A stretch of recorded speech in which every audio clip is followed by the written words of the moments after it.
कि पढ़ल अरे नाश्ता के डिब्बा में काली खलबा पढ़ल अरे डिब्बा हर लोग के डिब्बा दिया था। अरे डिब्बा अगर हिंदी में लिखल रही तो स्वागतम लिखल रही, अगर इंग्लिश में लिखल रही तो वेलकम लिखल रही। हाँ जी और रंगीन डिब्बा कि पढ़ल अरे नाश्ता के डिब्बा में काली खलबा पढ़ल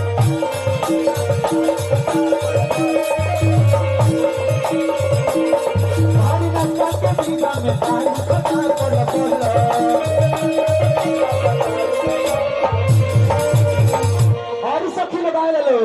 ये तवार लिखल बा सोमार लिखल बा कि तहरा बहिना के 5 गो भतारी